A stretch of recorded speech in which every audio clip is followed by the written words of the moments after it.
More first-time donors contributed to Singapore's arts sector last year. However, there was a dip in overall giving to over $30 million. That's from nearly $40 million the year before. Among companies, cash remains the most popular form of giving. Cash donations rose by 18% last year to $26 million. More than half of current corporate arts philanthropists plan to give more to the arts. A third of companies which currently don't give to the arts, well, they intend to do so in the next 3 years.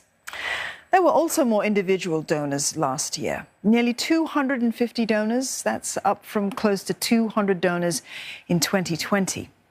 In all, more than 300 individual and corporate donors were honoured today for their contributions at the Patron of the Arts Awards ceremony organised by the National Arts Council.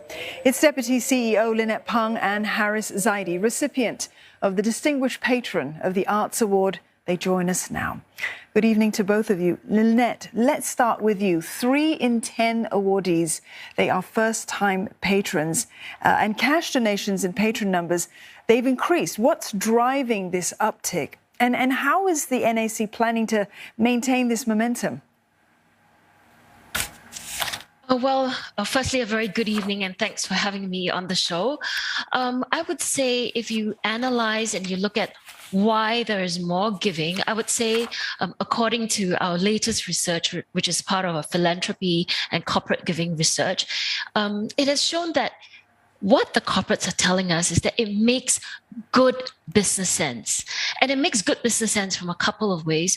One really is it's an opportunity for the company to really reach out to a certain audience that's very invested and very passionate about the arts.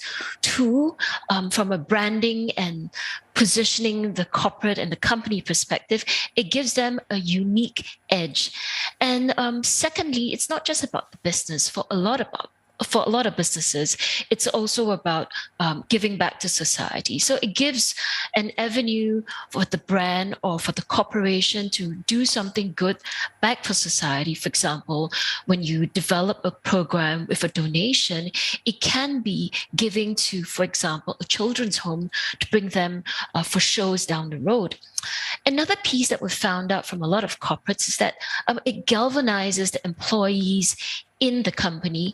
And for some of them, it's also seen as a talent attraction tool.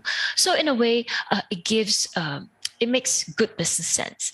And from the other perspective as well as to why there's been more giving to the arts, we must pay tribute to the resilience of the artists and the arts groups in the past couple of years.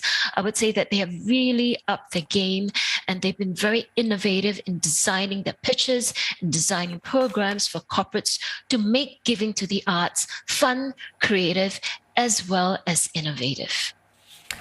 All right, Lynette, if I could just check with you, the corporate contribution, has that gone up?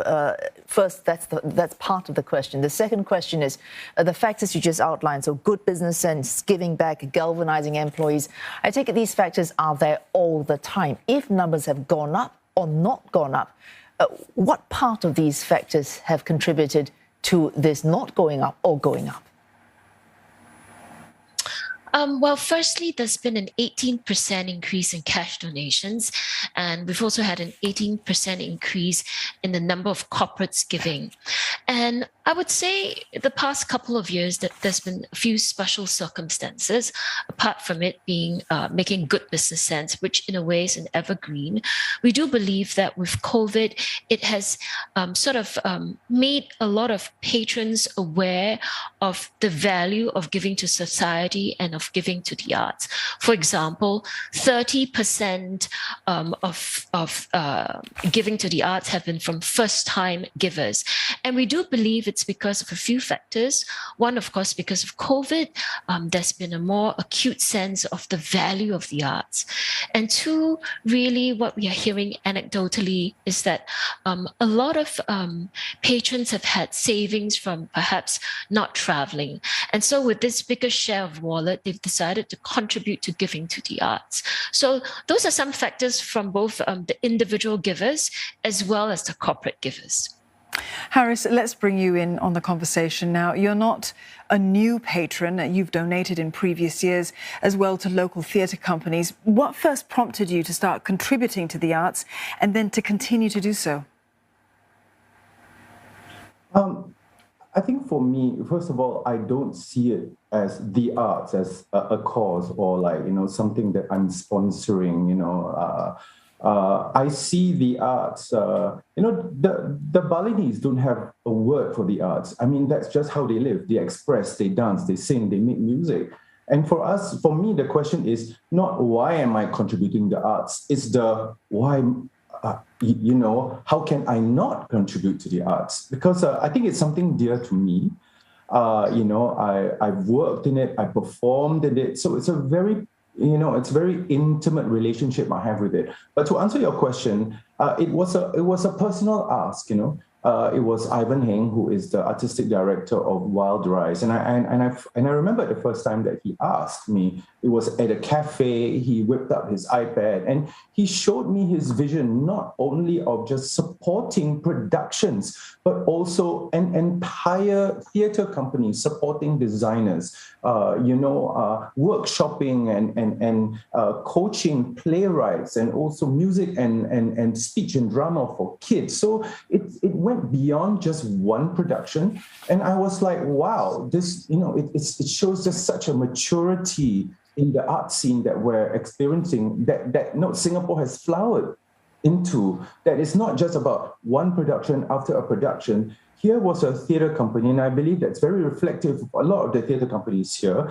that, it has matured to a point that it's engendering an ecosystem, nurturing talent, not only performers, but designers, technical expertise, artists, and also nurturing and inspiring a whole new generation of theatre practitioners, consumers, appreciators. So so that's how I started.